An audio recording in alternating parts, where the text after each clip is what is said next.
15 winter mistakes in diabetes. तो ऐसी कौन कौन सी गलतियां हैं जिसके कारण स्पेशली सर्दियों में HbA1c या ब्लड शुगर लेवल बढ़ जाता है। मेरा बहुत से डायबिटिक पेशेंट के साथ में इंटरेक्शन होता है और उनका ये फीडबैक था और उन्हीं का सजेशन था कि मुझे ये सीरीज बनानी चाहिए। 15 वीडियोस में 15 mistakes made by diabetic patient in winters. कुछ लोग जो गुड़ खाते हैं उनको लगता है कि नेचुरल है तो कोई नुकसान नहीं करेगा। तो आइए इसके पीछे का साइंटिफिक बैकग्राउंड देखते हैं, न्यूट्रिशनल वैल्यू देखते हैं। मैं आपके सामने ये स्टडी प्रेजेंट करना चाहता हूँ। ये मद्रास मेडिकल कॉलेज की स्टडी है जहाँ पे इन्होंने बताया है कि जो गुड़ है उसका ग्लाइसेमिक इंडेक्स चीनी से भी ज्यादा होता है। इसका मतलब ये गुड़ चीनी से भी ज्यादा स्पीड से ब्लड शुगर लेवल बढ़ाएगा। और उसका साइंटिफिक रीजन ये है कि जो अगर आप चीनी की कंपोजिशन देखेंगे, कार्बोहाइड्रेट की कंपोजिशन, तो उसमें सारा का सारा सुक्रोज होता है। सुक्रोज मतलब आधा ग्लूकोज और आधा फ्रुक्टोज आपस में चिपका हुआ होता है, तो ये सुक्रोज हो गया, डाइसैकराइड जिसको कहते हैं। लेकिन गुड़ में सुक्रोज तो होता ही है, साथ में सिंपल ग्लूकोज के मॉलिक्यूल भी होते हैं, मतलब सिंगल ग्लूकोज भी होता है। और सिंगल ग्लूकोज का जो ग्लाइसेमिक इंडेक्स है वो 100 है, जबकि जो सुक्रोज है उसका ग्लाइसेमिक इंडेक्स 65 है। तो जब आप गुड़ खाते हैं तो उसमें ग्लूकोज के प्योर फ्रेगमेंट होने के कारण ब्लड शुगर बढ़ने की टेंडेंसी जो है वो ज्यादा होती है। तो इसलिए सर्दियों में गुड़ ना खाएं। गुड़ डायबिटिक पेशेंट के लिए उतना ही नुकसानदायक है जितना कि प्योर शुगर है। लेकिन अगर सर्दियों में आप कुछ मीठा करना चाहते हैं तो मैं आपको एक सिंपल स्वीटनर बताता हूँ जो मल्टीपर्पज है, जिसको आप दूध में डालेंगे, उबलते हुए दूध में दूध नहीं फटेगा। आप उबलती हुई चाय में डाल दीजिए, चाय खराब नहीं होगी। आपको रोटी मीठा करना है, पराठा मीठा करना है, पूरी मीठी करनी है, वो कर सकते हैं। आप गाजर का हलवा घर में बनाते हैं, 2 बूंद डाल के उससे भी मीठा कर सकते हैं। डायबेक्सी शुगर ड्रॉप ये मल्टीपर्पज स्वीटनर है। इसका टेस्ट ज्यादा अच्छा है क्योंकि ये गट फ्रेंडली प्रीबायोटिक से बना है। सर्दियों में गज्जक और चिक्की खाने का बहुत रिवाज है, तो क्या डायबिटिक पेशेंट को खाना चाहिए या नहीं खाना चाहिए? तो चलिए पहले ये समझते हैं कि ये गुड़ की चिक्की या जो ये गज्जक बनती है ये कैसे बनती है। तो आप देखेंगे इसमें गुड़ या चीनी को लेते हैं, थोड़ा सा पानी मिलाते हैं और फिर आंच पे उसको उबालते रहते हैं और इसको कैरामलाइज करते हैं। जब कैरामलाइज करते हैं तो धीरे धीरे इसका पेस्ट बन जाता है और उस पेस्ट में आप ये पीनट मिला देते हैं या तिल जो मिलाने होते हैं वो सारी चीज़ें मिला देते हैं। फिर उसको फ्लैट कर लेते हैं, फिर उसके पीसेस काट के लोग खाते हैं। तो ये डायबिटिक पेशेंट को ये गज्जक या चिक्की नहीं खानी चाहिए क्योंकि इससे ब्लड शुगर लेवल स्पाइक हो सकता है। कारण मैं आपको बताता हूँ कि एक तो आप देखेंगे इसमें गुड़ और चीनी जब लेते हैं और हाई टेम्परेचर पे इसको हीट करते हैं तो इसमें क्या सुक्रोज होता है। सुक्रोज मतलब एक मॉलिक्यूल हो गया आपका ग्लूकोज का और दूसरा मॉलिक्यूल होगा फ्रुक्टोज का, ये दोनों आपस में चिपके होते हैं। लेकिन जब बहुत हीट जाती है तो दोनों अलग अलग हो जाते हैं। इसका मतलब जो कैरेमलाइज्ड शुगर है उसमें ग्लूकोज के फ्रेगमेंट होते हैं और जब आप उसे खाएंगे तो ब्लड शुगर लेवल स्पाइक होगा। इवन कई बार कुछ मैन्युफैक्चरर क्या करते हैं कि चीनी या गुड़ के साथ में थोड़ा सा लिक्विड ग्लूकोज भी मिलाते ताकि उससे टेस्ट और ज़्यादा एनहेंस हो जाए और प्रोडक्ट ज़्यादा सेल हो। और जो ये लिक्विड ग्लूकोज है डायबिटिक पेशेंट के लिए और डेंजरस हो सकता है, ये ब्लड शुगर लेवल ज़्यादा बढ़ा सकता है। इसलिए डायबिटिक पेशेंट को ये चिक्की या गज्जक विंटर्स में ये नहीं खाना चाहिए, ये ब्लड शुगर लेवल बढ़ाते हो। और कुछ लोग उनका मानना ये होता है कि भाई पीनट का तो ग्लूकोज लोड कम है और उसमें थोड़ा चीनी मिला हुआ है, तो ऐसा हो सकता है कि जो ये पीनट है, ये जो शुगर है, इसकी इफेक्ट को कम कर देगा। लेकिन ऐसा नहीं। जो प्रैक्टिकली जिन लोगों ने खाया है वो लोग बताते हैं कि ब्लड शुगर उससे स्पाइक होता है। रीज़न भी मैं बताता हूँ। एक तो जो गज्जक है उसमें 70% तो शुगर है, 30% मान लीजिए आपका उसमें पीनट है, और जो 70% शुगर है उसमें भी ग्लूकोज के फ्रेगमेंट है और ये ग्लूकोज के फ्रेगमेंट ज़्यादा ब्लड शुगर स्पाइक कर सकती है। इवन चीनी से भी ज़्यादा स्पीड से ब्लड शुगर जो है ये स्पाइक कर सकते हैं। तो इसलिए विंटर्स में आप नट्स खा सकते हैं, पीनट खा सकते हैं, एलमंड खा सकते हैं, वॉलनट खा सकते हैं, लेकिन गज्जक या चिक्की आपके ब्लड शुगर लेवल को बढ़ाएगा, वो आपके लिए ठीक नहीं। सर्दियों में बड़े सुंदर सुंदर फ्रूट्स आते हैं खाने का मन करता है लेकिन ब्लड शुगर लेवल बढ़ जाता है। जनरली मैं सब्जी मंडी खुद ही जाता हूँ सुबह जल्दी उठ के, और अपने घर के लिए ताज़ी फ्रूट्स और सब्जियाँ मैं खुद ही खरीद के लेके आता हूँ। तो वहाँ मैं सब्जी मंडी में देखता हूँ कि सब्जियाँ बड़े खूबसूरत लग रही होती हैं, फ्रूट्स बड़े खूबसूरत लग रहे होते हैं, और सर्दियों में तो स्पेशली ऑरेंज, अंगूर, आंवला, पपीता, है ना, ऐसे बहुत सारे फ्रूट्स हैं जो आते हैं, और लोगों का मन करता है कि भाई जो ये फ्रूट्स हैं इनका जूस पिया जाए, क्योंकि ये सब लोग जानते हैं कि भाई फ्रूट्स में बहुत सारे विटामिन मिनरल्स होते हैं और इनमें नेचुरल शुगर होता है, तो बॉडी के लिए अच्छा है, ऐसा लोग समझते हैं। और मानते हैं कि इनमें बहुत सारा विटामिन सी होता है, जैसे ऑरेंज है, मौसमी है, संतरा है, इन सब की चीज़ों में, कि भाई उससे हमारे स्किन अच्छी होती है, इससे हमारे बॉडी में खून बढ़ेगा, ये सारे बेनिफिट जो लोग मानते हैं, और उसके कारण सर्दियों में ज़्यादा फ्रूट का कंजप्शन होता है। इवन फ्रूट जूस ज़्यादा पीते हैं लोग सर्दियों में। लेकिन डायबिटिक पेशेंट के लिए ठीक नहीं है, क्योंकि उनका ब्लड शुगर लेवल बढ़ जाता है। इसका मैं एक रीज़न बताता हूँ आपको, कि जो भी फ्रूट्स होते हैं उसमें फ्रुक्टोज और ग्लूकोज दोनों होता है, और जब हम ब्लड शुगर चेक करते हैं तो आप जो ग्लूकोमीटर में जो चेक करते हैं उसमें ग्लूकोज नापते हैं, आप फ्रुक्टोज नहीं नापते। तो हमारे पास फ्रुक्टोज नापने की टेक्निक नहीं है, ग्लूकोज नापने की टेक्निक है, और ये फ्रुक्टोज ब्लड में जाता है और वहां से फटाफट ये लीवर में चला जाता है, और लीवर इस फ्रुक्टोज को ग्लूकोज में कन्वर्ट कर देता है, जिसके कारण लीवर में इंसुलिन रेजिस्टेंस बढ़ जाता है। और इंसुलिन रेजिस्टेंस ही तो जड़ है डायबिटीज की, उसे ही तो हमें कम करना है, और फ्रूट्स इंसुलिन रेजिस्टेंस बढ़ाते हैं। इसलिए डायबिटिक पेशेंट को फ्रूट या फ्रूट जूसेस नहीं पीने चाहिए, क्योंकि वो ब्लड शुगर भी बढ़ा रहा है और दूसरा इंसुलिन रेजिस्टेंस भी बढ़ा रहा है। लेकिन अगर सर्दियों में हमें जूस पीना है तो ग्रीन जूस सबसे अच्छा उपाय है। ग्रीन जूस मतलब कि आप पत्तों का जूस लें, जिसमें नंबर 1 जो वेजिटेबल है वो है पालक के पत्ते। पालक के पत्तों का जो एसिड लोड है वो सबसे कम होता है। तो अब जैसे पालक के पत्ते ले लिया आपने, थोड़ा से टमाटर ले लिया, और थोड़ा सा उसमें आपने लौकी डाल लिया, उसमें नींबू डाल लिया, थोड़ा सा आंवला डाल लिया, है ना, थोड़े से कुछ स्ट्रॉबेरीज डाल लिए, ग्लूकोज लोड कम है स्ट्रॉबेरीज का कंपैरेटिवली। तो इसका अगर आप ग्रीन जूस बनाएंगे तो उससे आपको टेस्ट भी अच्छा आएगा और वो डायबिटीज में ठीक भी रहेगा। आपने YouTube में काफ़ी वीडियोस देखी होंगी जहाँ पे जो एथलीट्स हैं, फुटबॉलर हैं, या जो फिटनेस गुरु हैं, वो ये कहते हैं कि आपको कोल्ड वाटर बाथ लेना चाहिए, आइस वाटर जो है उसके अंदर इमर्ज हो जाना चाहिए, जिससे इन्फ्लेमेशन बॉडी में रिड्यूस होता है, मसल ग्रोथ मिलती है और फिटनेस बढ़ाने में मदद मिलती है। लेकिन क्या डायबिटिक पेशेंट को भी कोल्ड वाटर बाथ या कोल्ड प्लंज लेना चाहिए या नहीं लेना चाहिए, हम इस टॉपिक पर डिस्कशन करेंगे। हमारा मानना है कि डायबिटिक पेशेंट को कोल्ड प्लंज या कोल्ड वाटर बाथ नहीं लेना चाहिए। उसका रीज़न मैं आपको एक्सप्लेन करता हूँ। कि सबसे पहला कि जैसे ही आप ठंडा पानी अपने ऊपर डालते हैं या ठंडा पानी में कूद जाते हैं तो आपकी बॉडी में स्ट्रेस रिस्पॉन्स क्रिएट होता है और स्ट्रेस हार्मोन रिलीज होता है, कॉर्टिसोल हार्मोन। वो कॉर्टिसोल हार्मोन लिवर में जाता है और लिवर में जाके वो ज़्यादा ग्लूकोज प्रोड्यूस करता है, जिसको ग्लूकोनियोजेनेसिस कहते हैं, और उससे आपका ब्लड ग्लूकोज लेवल बढ़ जाता है। तो कोई भी ऐसी सिचुएशन जो डायबिटिक पेशेंट का ब्लड शुगर लेवल बढ़ाती है वो ठीक नहीं है। दूसरा, अगर मान लीजिए डायबिटिक पेशेंट सडनली ठंडा पानी अपने ऊपर डाल रहा है या कूद रहा है ठंडे पानी में, तो उसके कारण जो पूरी बॉडी की जो ब्लड वेसल्स हैं वो स्क्वीज हो जाती है, वैसो कंस्ट्रिक्शन कहते हैं। और सडनली जब स्क्वीज हो जाती हैं तो एक तो ब्लड प्रेशर बढ़ जाता है, हार्ट रेट बढ़ जाता है, इवन रेट ऑफ रेस्पिरेशन बढ़ जाता है, फटाफट सांसें तेज चलने लगती हैं। तो उसके कारण जिनका ब्लड प्रेशर बढ़ा हुआ है उन्हें खतरा हो सकता है, सडन स्ट्रोक भी हो सकता है।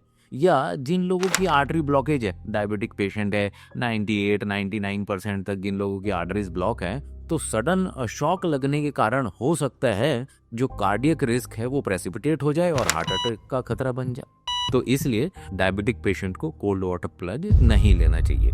और तीसरा रीज़न जो है वो ये है कि डायबिटिक पेशेंट में डायबिटिक न्यूरोपैथी होती है, मतलब कि जो नर्व है वो डैमेज हो गई है, जिसके कारण वो टेम्परेचर सेंस नहीं कर पा रहे। तो मान लीजिए डायबिटिक पेशेंट है, आपने कहा कि भाई ये ठंडे पानी में आप बैठ जाइए, वो ठंडे पानी में बैठता रुका यार मुझे तो कुछ फील ही नहीं हो रहा है, क्योंकि उसकी नर्व डैमेज है और वो सेंस ही नहीं कर पा रहा है। तो वो बहुत देर तक बैठा रहता है, उसमें हाइपोथर्मिया में जाने के उसके चांसेस हो सकते हैं, क्योंकि उसका जो थर्मो रेगुलेशन जो है, जो उसकी नर्व्स हैं वो ठीक से काम नहीं कर पा रही है।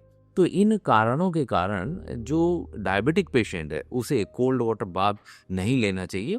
डायबिटिक पेशेंट को गर्म पानी से, गुनगुने पानी से नहाना चाहिए ताकि उसकी सेहत अच्छी रहे और उसका ब्लड शुगर जो है नॉर्मल रेंज में बना रहे।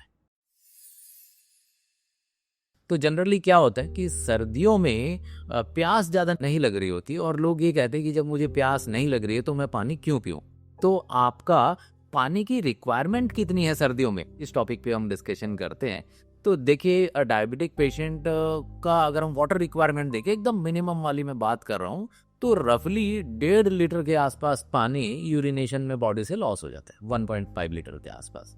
आधा लीटर पानी जो हमारी रेस्पिरेशन है, जैसे हम सांस लेते हैं तो आप देखेंगे कि सांस जब छोड़ते हैं तो उसमें बहुत सारा वेपर होता है, तो रफली आधा लीटर पानी वहां से निकल जाता है। आधा लीटर पानी की जरूरत होती है वो जब हम खाना खाते हैं डाइजेशन के समय, ताकि स्टूल भी तो सॉफ्ट रखना है ना। तो आधा लीटर पानी रफली वहां पे होता है। तो ये हो गया अप्रोक्सीमेटली आपका 2.5 लीटर पानी हो गया। और जो स्किन है वहां से कि रफली 250 ml से 500 ml के बीच पानी आपका इवेपोरेट होता है। देखिए विंटर्स में जो ठंडी हवा है वो बहुत ड्राई होती है और आपकी स्किन को ड्राई करती है। आपने तो देखा ही होगा कि विंटर में काफी ड्राईनेस रहती है क्योंकि एयर ड्राई रहती है। तो जो ड्राईनेस है उसके कारण आपकी स्किन से भी पानी इवेपोरेट होता है। तो आप ये मान लीजिए लगभग 3 लीटर के आसपास पानी आपको डेली रिक्वायरमेंट है। और 3 आपको, अगर आप पानी नहीं मिला तो आपका ब्लड शुगर लेवल जो है वो बढ़ने लगेगा क्योंकि बॉडी में डिहाइड्रेशन हो जाएगा।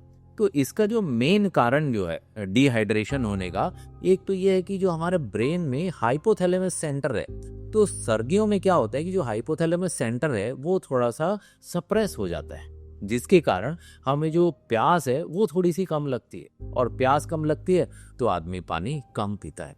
लेकिन आपको ध्यान रखना है कि अगर आपको डायबिटीज है तो रफली 2.5 से 3 लीटर पानी सर्दियों में भी पीना है। और अगर पानी आप एल्कलाइन वाटर पिएंगे, एल्कलाइजर अगर आप लेते हैं, उससे आप 1 लीटर पानी सुबह हल्का सा गुनगुना करके एल्कलाइजर मिला के उसको पी लेते हैं, तो उससे आपको 2 बड़े फायदे मिलेंगे। एक तो फायदा ये कि आपका जो वाटर इनटेक है वो हो गया। दूसरा, उसमें जो आपकी बॉडी का जो एसिड लोड है, जैसे सर्दियों में क्या होता है जनरली आदमी 1-2 चाय एक्स्ट्रा पी लेता है जिसके कारण एसिड लोड बढ़ सकता है, या कुछ खाने में गड़बड़ी हुई उसके कारण एसिड लोड बढ़ सकता है। तो जो एल्कलाइन वाटर है, जो बॉडी का जो एसिड लोड है उसको भी न्यूट्रलाइज करने में हेल्प करेगा। तो ध्यान रखिए सर्दियों में 2.5-3 लीटर पानी पीना डायबिटिक पेशेंट के लिए बहुत जरूरी है, अदरवाइज ब्लड शुगर लेवल बढ़ सकता है। विंटर्स में एक्सरसाइज करने का मन नहीं करता है। ये बात बिल्कुल सही है कि सर्दियों में किसी का सुबह उठने का मन नहीं करता है, लेकिन फिर भी आपको एक्सरसाइज करनी ज़रूरी है। देखिए डायबिटिक पेशेंट के लिए एक्सरसाइज एक बहुत बड़ा रोल प्ले करता है क्योंकि जो मसल्स हैं उसमें इंसुलिन रेजिस्टेंस होती है और जब आप एक्सरसाइज करते हैं तो मसल की इंसुलिन रेजिस्टेंस कम होती है, उससे ब्लड शुगर को मैनेज करने में फ़ायदा होता है। एक तो चलिए ये बहाना होता है कि भाई ज़्यादा ठंड है और हम एक्सरसाइज नहीं कर पाते। दूसरा, कुछ आप दिल्ली के आसपास जो इलाका है जहाँ हम रहते हैं वहाँ पे हमेशा सर्दियों में ये गाइडलाइन दी जाती है स्पेशली डायबिटिक पेशेंट के लिए कि वो सुबह घर से बाहर ना निकलें, पॉल्यूशन बहुत ज़्यादा है। और इसी कारण से बहुत से लोग घर से बाहर नहीं निकलते हो, जो रेगुलर एक्सरसाइज करने वाले होते हैं वो भी एक्सरसाइज नहीं। लेकिन ध्यान रखिए, चाहे पॉल्यूशन है तो आपको इंडोर एक्सरसाइज करना है। आप घर में कुछ ऐसे इक्विपमेंट रख लीजिए जिनसे आप एक्सरसाइज कर सकते हैं। अगर मान लीजिए आपके पास घर में इक्विपमेंट नहीं है तो आसपास कोई भी अच्छा जिम हो या क्लब हो उसको ज्वाइन कर लीजिए। लेकिन आपको डेली फिजिकल एक्टिविटी करना ज़रूरी है क्योंकि फिजिकल एक्टिविटी से इंसुलिन रेजिस्टेंस को रिड्यूस करने में मदद मिलती है और आपके ब्लड शुगर लेवल को मैनेज करने में भी मदद मिलती है। डायबिटीज़ में किस तरीके की एक्सरसाइज बहुत ज़्यादा बेनिफिशियल होती है, तो उसका एक सिंपल मैं आपको टेक्निक बताता हूँ कि आपको लो वेट, कम वेट उठाना है, हाई रिपीटिशन करना है। रिपीटिशन 40-50 बार उठा के रिपीटिशन करना है और आपको शॉर्ट इंटरवल करना है, मतलब 2 एक्सरसाइज के बीच में कम गैप देना है, कम वजन से उठाना है लेकिन रिपीटिशन ज़्यादा करना है। जब आप इस तरीके की एक्सरसाइज करते हैं तो उससे मसल मास ग्रो होता है और मसल मास ग्रो होने से इंसुलिन रेजिस्टेंस रिड्यूस होती है और आपको ब्लड शुगर कंट्रोल करने में बेनिफिट मिलता है। सर्दियों में बार बार कुछ खाने का मन करता है तो कभी आदमी दिन में पूरी, पराठा, हलवा, गज्जक, चाय कुछ ना कुछ खाता पीता रहता है, जिसके कारण डायबिटिक पेशेंट का ब्लड शुगर लेवल बढ़ जाता है। देखिए, ये बात तो नेचुरल है कि सर्दियों में ज़्यादा भूख लगती है, और उसका रीज़न ये है कि टेम्परेचर डिफरेंस बहुत ज़्यादा होता है। जैसे हमारी बॉडी का जो टेम्परेचर है वो 37 डिग्री सेंटीग्रेड हमें मेंटेन करना होता है, और बाहर का टेम्परेचर 8 डिग्री 10 डिग्री काफ़ी कम होता है। तो वो टेम्परेचर डिफरेंस को मेंटेन करने के लिए ज़्यादा फूड की ज़रूरत होती है। तो आदमी गरम गरम खाना खाता है तो उसको अच्छा लगता है, और बॉडी हीट जनरेट करने में भी मदद करता है। लेकिन प्रॉब्लम ये होती है कि जितना भी ये पूरी, पराठा, हलवा, चाय, ज़्यादातर चीज़ों में कार्बोहाइड्रेट कंटेंट ज़्यादा होता है, उसके कारण उसका ग्लूकोज लोड ज़्यादा होता है, और उससे blood sugar level diabetic patient का बढ़ जाता है। तो हम ऐसा क्या करें कि हम खाना कम क्वांटिटी में खाएं, उससे भी हमारी बॉडी में हीट पूरी जनरेट हो। तो उसके लिए हम एक कॉन्सेप्ट समझते हैं कि हमारी डाइट में 3 मेजर कंपोनेंट है, फैट, प्रोटीन और कार्बोहाइड्रेट। इन तीनों को अगर आप देखेंगे तो सबसे ज़्यादा जो थर्मोजेनिक कैपेसिटी होती है, मतलब कि ज़्यादा हीट जनरेट करने की कैपेसिटी होती है, वो होती है प्रोटीन की। तो हमें अपनी डाइट में थोड़ा सा प्रोटीन बढ़ा लेना चाहिए सर्दियों में। अब मान लीजिए आपको रोटी, पूरी, पराठा कुछ भी बनाना है, तो 2 जैसे ऑप्शन है। एक तो आपके पास ऑप्शन है कि आप ये मल्टीग्रेन वाला आटा ले लीजिए, या आप डायबेक्सी आटा ले लीजिए। अब मल्टीग्रेन वाले आटे में जनरली 10% के आसपास प्रोटीन होता है, लेकिन डायबेक्सी आटे में 40% प्रोटीन है, 4 गुना प्रोटीन है इसमें। तो अगर आप डायबेक्सी आटे का रोटी, पूरी, पराठा खाएंगे तो आपको प्रोटीन भी मिलेगा, ब्लड शुगर लेवल भी स्पाइक नहीं होगा, और बॉडी में हीट भी ज़्यादा जनरेट होगी। तो छोटा सा चेंज करके आप अपनी जो डाइट है उसको थोड़ा सा चेंज करेंगे तो आपके बॉडी हीट जो है वो चेंज हो जाएगा। दूसरा, आपको 4 से ज़्यादा एपिसोड ऑफ ईटिंग नहीं रखने, क्योंकि अगर ज़्यादा एपिसोड ऑफ ईटिंग होगा, डाइट का ग्लूकोज लोड बढ़ेगा और आपका ब्लड शुगर लेवल बढ़ जाएगा। तीसरा जो बड़ा इंपॉर्टेंट पॉइंट है वो है हाइड्रेशन। आपको सर्दियों में भी पानी पीते रहना है, क्योंकि कई बार पानी की कमी जब बॉडी में हो जाती है तो उसको भी हमारा जो अंदर का जो सिस्टम है, जो हमारा ब्रेन है, उसको एज ए थर्स्ट को हंगर परसीव करता है। तो कई बार हमें लग तो रही होती है प्यास, लेकिन हम खाना खा लेते हैं ये समझ के कि भाई मुझे भूख लग रही है। तो आपको ध्यान रखना है, सर्दियों में पानी भी पीना है, 4 से ज़्यादा एपिसोड ऑफ ईटिंग आपको नहीं रखने, और प्रोटीन का इंटेक आपको मेंटेन करके चलना है। सर्दियों में गरम गरम चाय पीने में बड़ा मजा आता है, और अंदर गर्मी फील करने के लिए कई लोग बार बार चाय पीते हैं, और बॉडी में थोड़ा गर्मी भी फील होता है। तो इसलिए कई लोग दिन में 5 बार, 6 बार, 7 बार, कई बार चाय पीते हैं, और डायबिटिक पेशेंट को बार बार चाय नहीं पीना चाहिए। तो उसके क्या नुकसान हो सकते हैं, वो कई चीज़ें मैं आपको एक्सप्लेन करना चाहता हूँ। सबसे पहला जो रूल ब्रेक होता है, जैसे हमने कहा कि अगर आपको डायबिटीज़ को अच्छे से मैनेज करना है तो 4 से ज़्यादा एपिसोड ऑफ ईटिंग नहीं होने चाहिए। अगर आप 4 बार बार पियेंगे तो ये एपिसोड ऑफ ईटिंग बढ़ जाता है, वो डायबिटीज़ में ठीक नहीं। कई लोग कहते हैं कि भाई मैं तो चीनी डाल ही नहीं रही हूँ, मैं तो ऐसी मतलब कि बिना चीनी की चाय पी रहा हूँ, तो क्या वो ठीक नहीं है? जी नहीं, वो भी बिल्कुल ठीक नहीं है, क्योंकि जो भी आप चाय पी रहे हैं उसमें डाइजेशन की रिक्वायरमेंट है, तो वो एपिसोड ऑफ ईटिंग में आ जाएगा। दूसरा प्रॉब्लम, जब आप बार बार चाय पीते हैं तो चाय में जो कैफीन या कुछ और केमिकल्स होते हैं जिसके कारण वो स्टिमुलेशन मिलता है ब्रेन को, तो वो स्टिमुलेंट हमारी बॉडी में डायूरेटिक इफेक्ट देता है। डायूरेटिक इफेक्ट मतलब कि बार बार फ्रिक्वेंटली यूरिनेशन होता है, और फ्रिक्वेंट यूरिनेशन होगा तो बॉडी में डिहाइड्रेशन हो जाएगा, और डिहाइड्रेशन होने से ब्लड शुगर लेवल बढ़ जाएगा, जो डायबिटीज के लिए अच्छा नहीं है। और एक और प्रॉब्लम हो सकती है, अगर मान लीजिए आप ज़्यादा चाय पीते हैं, वो नर्व स्टिमुलेंट है चाय, तो रात को आपकी स्लीप भी डिस्टर्ब हो सकती है, और रात को स्लीप डिस्टर्ब होगी तो उसके कारण सुबह ब्लड शुगर लेवल बढ़ा हुआ मिल सकता है, क्योंकि स्ट्रेस हार्मोन डेवलप हो जाएंगे, और स्ट्रेस हार्मोन बढ़ेंगे तो फास्टिंग ब्लड शुगर लेवल बढ़ जाता है। एक और प्रॉब्लम है जो बार बार चाय पीने से हो सकती है, वो है एसिडिटी, गैस, फ्लैटुलेंस पेट में, और उससे आदमी पूरा दिन डिस्कम्फर्ट फील करता है, और वो डिस्कम्फर्ट को ठीक करने के लिए कई बार आदमी नमकीन, बिस्किट, इधर और कुछ चीज़ें खा रहा होता है ताकि पेट में थोड़ी सी शांति मिले, और उसके कारण ब्लड शुगर लेवल भी बढ़ सकता है। जो चाय है वो ज़्यादा पीना ठीक नहीं है, लेकिन अगर आप कुछ गरम गरम पीना चाहते हैं तो क्या है जो सेफ है, तो सबसे बढ़िया जो ऑप्शन है वो ग्रीन टी हो सकता है। कि आपने पानी लिया, उसमें पत्तियां ली चाय की, उसको उबाल लिया थोड़ा सा, उसमें थोड़ा सा आपने नींबू डाल लिया, और आपने उसमें डायबेक्सी का ये स्वीटनर जो ड्रॉप्स आता है ये आपने डाल लिया। तो ये अगर इस टाइप का कॉम्बिनेशन आप पियेंगे तो इसको डाइजेशन की ज़रूरत नहीं है ग्रीन टी को। तो इसलिए इनको हम एपिसोड ऑफ ईटिंग में काउंट नहीं करते। तो 1 2 3 चाय ठीक है, लेकिन बहुत ज़्यादा चाय फिर भी एडवाइजेबल नहीं है डायबिटीज़ में।